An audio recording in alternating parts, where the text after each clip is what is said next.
The war had finally ended, but the galaxy still felt broken. Planets carried scars of fire and ash. Space was filled with drifting wrecks of ships that once carried proud warriors. Humanity and the Zareth Dominion had fought for years. And though the fighting stopped, there was no celebration, only silence, exhaustion, and bitterness. For Queen Sarathis of the Zareth, the silence was the loudest of all. She sat upon her dark throne, her long wings folded tight behind her, her crown dim under the faint glow of the chamber lights. Once, her palace had been filled with voices, generals, servants, her young son's laughter. Now there was only emptiness. Her heir, Prince Kalor, had been lost.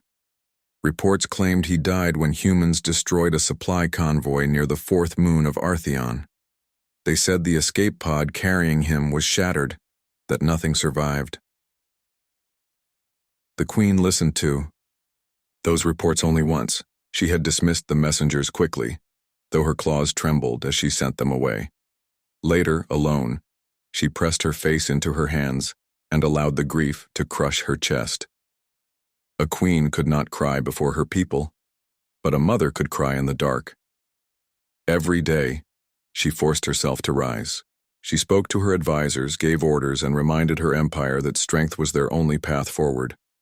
Yet at night, she returned to the same thought, that she had failed her son, that her enemies had stolen him, that the war had taken not just soldiers and cities, but the very heart of her world. Among humans, rumors spread quickly. Soldiers joked in mess halls that the alien queen had lost her precious child. Some even celebrated, saying the death of a future Zareth ruler meant fewer wars. Others stayed silent, uneasy at mocking a mother's loss. Far away from the Queen's palace, a different story unfolded. Captain Elias Ward of the human forces walked through the ruins of a battlefield on Artheon's fourth moon. His unit had been scattered after a brutal fight. The sky above was choked with smoke, and the ground was littered with broken machines and fallen bodies, both human and Zareth. Elias was tired, his uniform torn, his arm wounded. He had been a soldier for too long enough to lose friends, family, and the fire of youth. Now he simply wanted to survive and go home. But as he moved through the wreckage, his ears caught a faint sound. It was not the wind. It was not the crackle of fire. It was a cry. At first, Elias thought it was a human child, but there were no civilians here. He followed the sound, stepping carefully over twisted metal until he found the source. A small escape pod half buried in the dirt, its hull cracked open. Inside, a figure lay weak and trembling. Its skin was pale blue, marked with faint glowing lines. Its wings were folded tightly against its back, and its large eyes blinked with fear and pain. Elias froze. He recognized the species at once. This was a Zareth child. For a long moment, he did not move. His training told him to report it at once, perhaps even end its suffering before it grew into an enemy warrior. But something stopped him. The cry was too soft, too desperate. The child was no soldier. It was just clinging to life. Elias stepped closer. "Hey, it's okay," he said softly, though he doubted the child understood human words. The small alien flinched but did not look away. Its chest rose and fell in shallow breaths. Elias noticed blood seeping from a wound along its side, too deep for a child to survive without help. He pressed his lips together, torn between duty and conscience. If he brought the child to his commanders, they would likely use it as a tool, a hostage, a bargaining chip. If he left it here, it would die. And if he tried to help it, he would be disobeying direct orders. Elias closed his eyes for a moment. Then he remembered another cry, years ago, during an attack on his colony. His own daughter's voice calling for him. He had not reached her in time. When he opened his eyes, the choice was made. He reached inside the pod and carefully lifted the child into his arms. It was lighter than he expected, its body fragile. The child whimpered but did not resist. Its hand clutched weakly at his sleeve, as if holding on to life itself. Elias whispered, "You're safe now." I've got you. The battlefield stretched, silent around them, but in that moment, Elias no longer felt like just a soldier. He felt like a father carrying a life he could not abandon. As he began walking back toward his hidden outpost, he glanced down at the alien child. Its glowing eyes slowly closed, trusting him, even though they were supposed to be enemies. Elias had no idea who the child truly was. He only knew that war had taken enough lives, and he refused to let it take this one. Far away, in her palace, Queen Serathis sat with her crown heavy upon her head, whispering her son's name into the empty air. She believed he was gone forever. But across the stars her child still breathed, carried in the arms of a human soldier who did not yet know. He held the future of two species. The small outpost where Captain Elias Ward had taken shelter was nothing more than a half-collapsed bunker. Its walls were cracked and its power systems flickered weakly. Supplies were scarce and every soldier knew the outpost might be abandoned soon. Still, for Elias, it became the only place where he could hide the wounded child he had found on the battlefield. He laid the little alien on a thin blanket near the wall. The child stirred weakly, its large eyes blinking open. Elias crouched down beside it and checked the wound again. His medical kit was nearly empty, but he cleaned the cut carefully and wrapped it with the last strip of sterile bandage he had. The child let out a faint sound, almost like a hiss, but Elias realized it was closer to a whimper of pain. He spoke, softly though he knew the child might not understand. "Stay still, kid. You'll be all right." The child's gaze met his, full of fear but also curiosity. Elias noticed its small hand still gripped his sleeve, as though letting go meant losing the little hope it had. For hours, Elias kept watch. He rationed water, giving the child a few drops at a time. He even shared a piece of his own dried ration bar, though the child seemed unsure about the taste. Slowly, the child's breathing grew steadier. It was in that silence that Elias began to think about what he had done. He had disobeyed orders. His commanders would call this treason if they found out. Humans and Zareth were enemies. The war may have ended. But trust was fragile, and hatred strong. Bringing an alien child into his outpost was dangerous. If anyone discovered him, Elias could be stripped of rank, thrown in prison, or worse.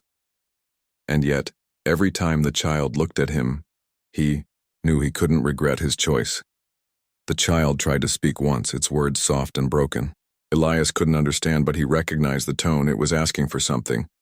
He pointed to himself. "Elias," he said slowly, tapping his chest. "Elias."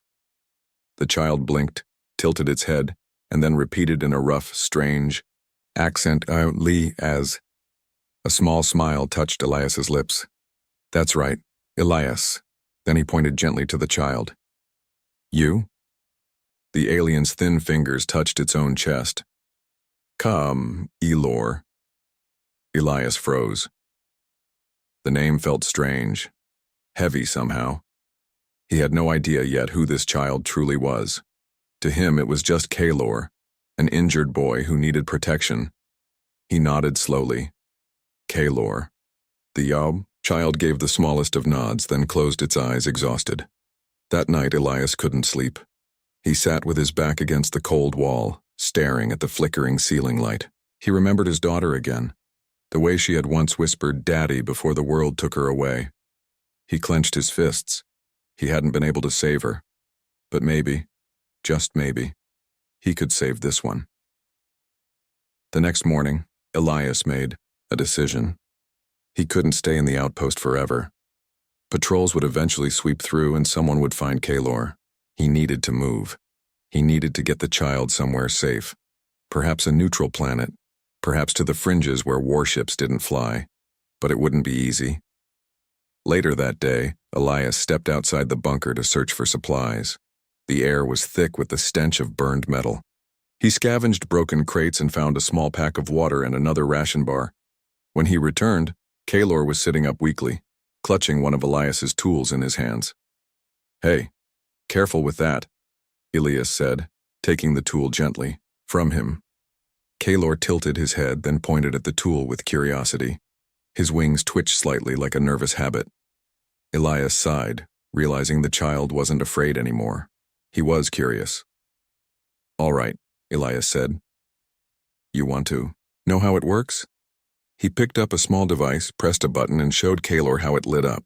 Kaylor's eyes widened with wonder, and he let out a soft sound that might have been laughter. For the first time, Elias felt warmth in the cold bunker. Over the next few days, a fragile bond began to grow. Kaylor repeated more human words: water, food, safe. In return, Elias tried to mimic some of Kaylor's alien gestures. The boy would touch his forehead with 2 fingers to show thanks, and Elias copied it, earning a faint smile. But danger was never far. One evening, Elias heard voices outside the bunker, human soldiers on patrol. He froze, his hand instinctively, reaching for his weapon. The soldiers' footsteps came closer, and Elias quickly pulled Kaylor behind a broken wall. "Stay quiet," he whispered. The patrol passed by, but one soldier paused, noticing something. Elias held his breath, gripping his weapon tight. Finally, the soldier moved on. The footsteps faded, and Elias allowed himself to breathe again. He looked at Kaylor, who was watching him with wide eyes. Elias placed a hand on the boy's shoulder. "We can't stay here. They'll find us sooner or later. Kaylo." Elias had been traveling for days with Kaylor, moving quietly through the broken cities and shattered landscapes of the war-torn moon. Each step was heavy, each sound a potential threat. Patrols from both humans and Zareth could appear at any moment. And yet, despite the danger, the boy's small hand always found Elias's, giving him a steadying grip and a quiet reminder that he was not alone. Kaylor's wounds were healing slowly. Elias did his best with what little medical supplies he had. Every night he cleaned and bandaged them, speaking softly to keep the boy calm. In response, Kaylor began showing new signs of intelligence, gestures, small words, and an ability to understand Elias's instructions more quickly than any human child might. "Stay here," Elias said one evening, as he scavenged for food. "Don't move." Kaylor nodded, his large eyes watching every motion. When Elias returned, he brought what little he could find: water, scraps of dried rations, and a small energy pack. Kaylor's eyes sparkled at the sight, and he tried to repeat the words, food. Elias smiled. "That's right, Kaylor. You're learning fast." But survival wasn't just about food or water. Rumors among humans had begun to spread about a strange alien child being seen near the battlefields. Military command, already wary of deserters and rogue soldiers, began sending patrols in random patterns to investigate. Meanwhile, on the Zareth side, the palace buzzed with whispers. Reports claimed a living heir might still exist. Queen Sarathis had remained isolated, mourning in silence, but factions within her empire saw opportunity. Some rebel leaders believed that if the prince lived, they could rally the people against her and seize power. Others were loyal, but nervous, unsure how to act if the queen discovered her son. Elias had no idea of these dangers. He only knew that every day the distance between him and discovery was shrinking. He needed to reach a safer place, somewhere, outside the patrol zones, a neutral planet perhaps, where Kaylor could heal properly. The journey was grueling. They crossed crumbling highways, twisted metal bridges, and fields littered with the remains of tanks and walkers. Kaylor, despite his injuries, insisted on helping. He would carry small supplies, point out safe paths, and sometimes even warn Elias when a patrol's footsteps echoed nearby. Elias marveled at the child's courage. One afternoon, as they navigated a ruined city, they encountered other survivors, humans and Zareth alike. At first, Elias worried about confrontation, but instead they found wounded individuals who needed help. Kaylor immediately tried to assist them, using gestures and simple words Elias had taught him. Elias watched, amazed. You're trying to help them?" he asked. Kaylor nodded, his eyes serious. "All hurt must help." Elias felt a pang of emotion. The child's bravery and kindness reminded him of what humanity could be at its best. Even across species, even in a war-torn world, compassion survived. That night, Elias and Kaylor camped in a hollowed-out building. The wind whistled through broken walls, and the stars above seemed distant and cold. Kaylor lay close to Elias, resting his head on his chest. "You scared?" Elias asked softly. Kaylor shook his head.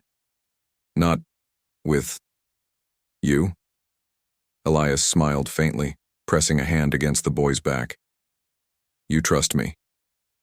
Kaylor nodded, and Elias realized that despite everything, the bond between them had grown stronger than fear, hunger, or even war. But danger was never far. During the night, distant voices reached Elias's ears. He could hear the murmur of human patrols and, far beyond, the faint hum of Zareth scouts. Both sides were closing in, unaware that they were chasing the same child. Elias had to move. "Kaylor," he whispered, "we leave at dawn. Stay close and follow my lead. Understand?" Kaylor's small hand tightened around his, signaling agreement.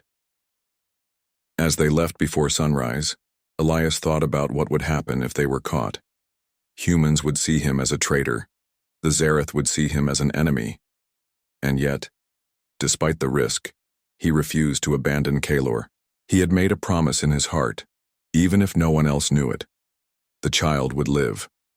During the day, they avoided main roads, slipping through tunnels and half-destroyed buildings. Kaylor began mimicking more human actions, carrying small packs, handing Elias supplies, and even attempting simple greetings to those they met. Every small act was a sign of trust, and every moment of cooperation reminded Elias why he had chosen to protect the child. Elias also noticed something remarkable. Kaylor was not just intelligent, he was a natural leader. When other survivors hesitated, Kaylor would point, gesture, or use his small voice to give guidance. His instincts were sharp, his courage undeniable. One evening, they stumbled across a collapsed bridge. Across the gap, the path to neutral territory stretched wide and open. Elias examined it carefully, noting the structural weaknesses. Kaylor watched, tilting his head, and then made a soft sound, pointing to a narrow path along the side. Elias followed the suggestion, and, to his relief, they crossed safely. "I think we're getting closer," Elias whispered. Kaylor's hand tightened on his, a silent confirmation. That night they camped under a sky full of stars. Kaylor, exhausted but happy, whispered his first full sentence in human language. "Elias, safe, here." Elias felt a lump in his throat. "Yeah, we're safe for now." He knew it wouldn't last. Human command would continue searching, and Zareth forces were still active. But in that moment he felt hope. Hope that the child could survive, and that perhaps, one day, the war's hatred could be replaced with trust. Elias realized something that few soldiers ever truly understood. Survival wasn't just about strategy or weapons. It was about connection, courage, and the choices one made when no one was watching. By saving Kaylor, he was not only protecting a life, he was proving that humanity, even in its darkest moments, could shine. And as Kaylor drifted into sleep, resting against him, Elias made a silent vow. He would get them both to safety. No matter what forces stood in their way, no matter the dangers ahead, he would not fail this child. Not again. Little did he know that their journey was far from over, and that the threads of discovery were only just beginning to weave a fate that would reach across worlds. The ruined city stretched before Elias and Kaylor like a graveyard. Buildings once tall and proud now lay in jagged ruins. Smoke curled from scattered fires, and the air carried a bitter metallic taste. Each step was a test of balance, each shadow a potential threat. Elias led Kaylor carefully through the rubble, keeping him close. "Stay quiet, Kaylor, and don't move unless I say so," he whispered. The boy nodded, his wide eyes scanning every shadow. Patrols had begun to tighten. Rumors of a human soldier traveling with a strange alien child had reached command, and teams were searching every ruined building. The Zareth, too, had deployed their scouts. The rumors of a living heir were spreading, and loyalists feared rebel factions might use him as a symbol. Elias knew they were running out of time. They needed to move faster. But Kaelor, despite his small size and injuries, refused to be left behind. He carried a small pack of supplies, helped Elias navigate dangerous debris, and occasionally offered warnings when he saw potential dangers ahead. One afternoon, as they crossed a partially collapsed bridge, Elias froze. Below, a human patrol was moving slowly through the ruins. Elias ducked behind a fallen wall, pulling Kaelor close. "They'll see us if we stay here too long," Elias whispered. Kaelor's small hand tightened on his sleeve, and Elias felt the boy's fear. But he also felt determination. Kaelor had learned more than words. He understood danger and trust. "We wait," Elias said. They held their position for hours, barely moving, listening to the patrol's footsteps echo over broken concrete. Finally, the soldiers moved on. Elias exhaled, relief mixing with exhaustion. That night, they found shelter in an abandoned building.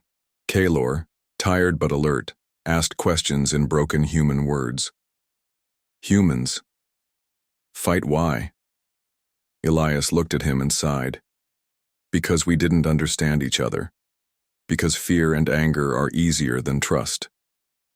He paused, then added softly, "But it doesn't have to stay that way. Not for you, not for anyone." Kaelor seemed to understand, though he didn't speak. His large eyes, reflecting the dim light, watched Elias carefully as if measuring the truth in his words.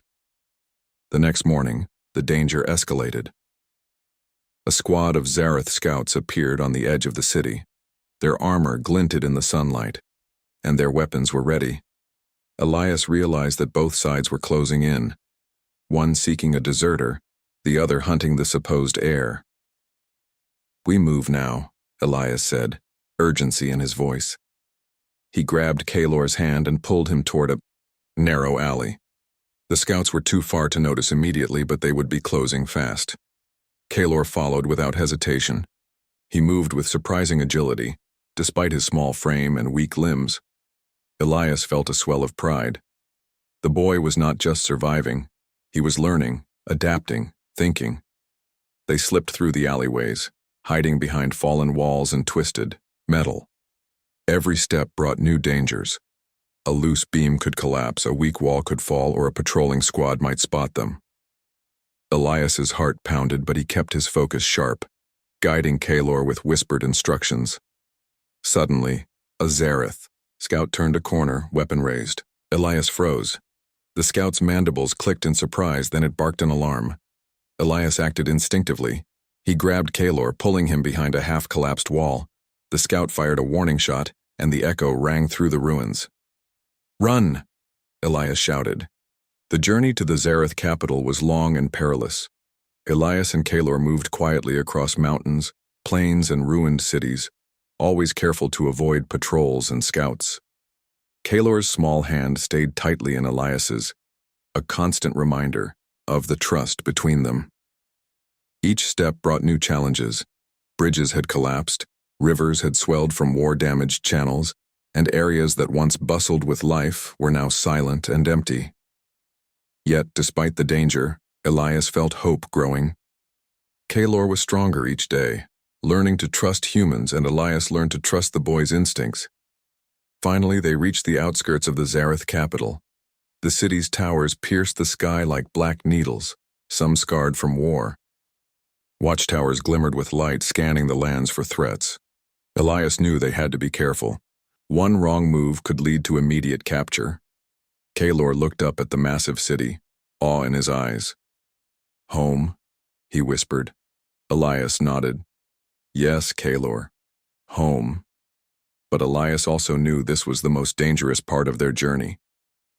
The Queen's palace was heavily guarded, and the guards would shoot anyone approaching without authorization. And yet, Elias had no choice.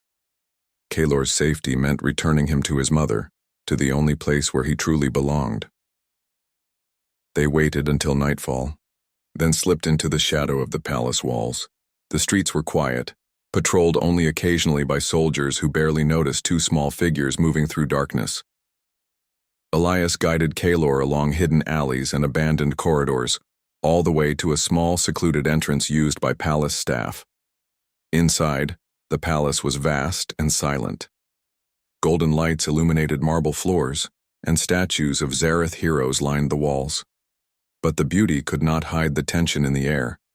Whispers of a living heir had reached loyalists and rebels alike, and everyone was waiting to see if the rumors were true. Elias paused at the final doorway leading to the throne room. "Kaelor," he said softly, "this is it. Stay close. Trust me." Kaelor nodded, his large eyes wide but determined. He stepped forward, following Elias as they entered the room. The air changed immediately. Guards straightened and the whispers of attendants grew silent. All eyes were on the small alien boy standing beside a human soldier. Queen Sarathis sat upon her throne, her expression a mixture of disbelief, fear, and hope. She had heard the rumors that her heir might live, but nothing could prepare her for the moment she saw him with her own eyes. Kaelor's small figure, still weak from injury, stepped forward bravely. "Mother," he said, his voice small but clear. The word echoed through the throne room. The queen's eyes widened, and for the first time in years, her composure cracked. She rose from her throne, her wings trembling. "Kaelor." Her voice broke as she took a step forward, disbelief and joy mingling. Kaelor ran the last few steps, throwing himself into her arms. The queen caught him, holding him tightly, her tears falling freely. The throne room, once full of tension and fear, was silent except for the mother and child. Elias stepped back, letting them have their moment. But relief was short-lived. Guards and advisors quickly regained composure, and the tension in the room returned. Human command, still unaware of Kaelor's true identity, would soon demand Elias be returned. Zareth generals and loyalists, worried about the political consequences, watched with suspicion. One advisor stepped forward. "Your Majesty, who is this human? How did he gain access?" Queen Sarathis, still holding Kaelor, turned her piercing gaze toward Elias. For a moment silence fell. Then she spoke, her voice firm but calm. "This human saved my son. He risked his life to bring Kaelor back." Murmurs rose among the crowd. Some expressed disbelief, others suspicion. One general stepped forward, ready to accuse Elias of trickery. But Kaelor, despite his youth, stepped between them. "He saved me," Kaelor said firmly. "He is my second father." The words stunned the room. Even the queen's own advisors faltered. Loyalty, honor, and courage, qualities they respected in the Zareth, were being displayed not by a soldier or noble, but by a human. Elias stood silently, unsure how to respond. He had never expected recognition or praise. He had only done what was right. And now, in the face of two species, his actions spoke louder than words ever could. The queen, moved by her son's declaration, turned to the generals and advisors. "He is here because of courage, not deceit. He has shown humanity in its best form. And if humanity can care for my child, then perhaps we can find a way to end this endless cycle of hatred." The generals shifted uneasily, but no one could argue with the truth of the situation. Kaelor had survived, and Elias had risked everything to ensure it. The proof was before their eyes. The queen finally looked back at Elias. "You will not be punished," she said firmly. "Your actions have given my son back to me, and for that, you have my gratitude." Elias nodded, still wary, but relieved. He had expected danger, perhaps even death, but instead found acceptance. Kaelor clung to him briefly, as if sharing the victory of their journey. Outside the throne room, the city was quiet, but word of the living heir and the human who had saved him spread quickly. Rumors of Elias's bravery traveled fast among both humans and Zareth. The story of trust and courage, of compassion crossing species, began to inspire those weary from war. That night, in the safety of the palace, Kaelor finally slept soundly, the exhaustion of the journey overtaking him. The queen watched over him, her heart lighter than it had been in years. Elias sat nearby, quiet but proud. Together, they had survived the impossible, and together, they had shown the power of choice, trust, and humanity's enduring strength. Elias realized that this was more than a rescue. It was a chance for change. One soldier, one child, one act of courage had bridged the gap between two species, proving that the future could be different. And in the quiet of the palace, with the stars shining through the tall windows, Elias understood that this moment was only the beginning. Their journey had changed history, but it had also changed hearts. The throne room remained quiet after Kaelor's reunion with Queen Sarathis. The crowd of advisors, generals, and servants waited in stunned silence. Everyone understood that what had happened was unprecedented. A human soldier had returned the queen's son safely, risking everything for a life that was not his own. Elias stood quietly to the side, keeping a respectful distance. His arms ached from carrying Kaelor, his uniform was torn, and exhaustion weighed heavily on him. Yet there was something in the air, hope, fragile but real, that made every hardship feel worth it. Then one of the queen's generals stepped forward, voice sharp and commanding. "Your Majesty, what is the meaning of this? This human, he, has crossed lines, violated security. By law, he must be punished." Elias stiffened. He had expected this. Humans would call him a deserter. Zareth would call him an intruder. Yet he said nothing, letting Kaelor answer in his small but determined voice. "He saved me," Kaelor said. "He is my second father." The room fell silent. The word echoed in the minds of all who heard it. Loyalty, honor, courage, these were not just human words or values, they were universal truths. Kaelor's declaration made it impossible to act against Elias without dishonor. Queen Sarathis's eyes softened as she looked at Elias. Her voice, though still firm, carried warmth. "You have risked everything to bring my son back. You have shown courage, compassion, and loyalty, qualities that define not just humans but all beings capable of love." The generals shifted uneasily. Some murmured, others stared in disbelief. Yet the queen's authority was absolute. Her decision carried the weight of her empire. "You will not be punished," she continued. "Instead, you will remain here as my guest. And more than that, you will serve as a bridge between our worlds. Your actions prove that humanity is capable of honor and trust." Elias blinked, hardly believing her words. A bridge between species? That had never been considered. Not in treaties. Not in diplomacy. It was an opportunity beyond his imagination. Kaelor's small hand found Elias's, again squeezing tightly. "Together," the boy whispered. "Yes, together," Elias said, smiling faintly. He had promised once, and now he could fulfill that promise fully. In the days that followed, news spread across the Zareth capital. Soldiers, citizens, and officials heard the story of a human who had risked his life to return the queen's child. The story inspired hope and began to shift opinions. Humans and Zareth alike wondered if peace could be more than a fragile truce. Perhaps through courage and trust they could truly coexist. The queen held private audiences with Elias and Kaelor. She asked questions about human customs, their ways of thinking, their approach to problem-solving. Elias answered honestly, careful not to reveal military secrets, yet sharing enough to show that humans were capable of compassion, wisdom, and integrity. Kaelor flourished in the palace. He learned quickly, absorbing knowledge from both humans and Zareth alike. His small body grew stronger each day, but more importantly, his spirit grew. He became a symbol of what could be achieved when fear and hatred were set aside. One afternoon, as Elias walked through the palace gardens with Kaelor, The boy stopped and looked up at him. Elias, why you? Help me. Elias paused, thinking. I couldn't leave you. No one deserves to die just because of war. I lost someone once. Someone I loved. I couldn't let it happen again.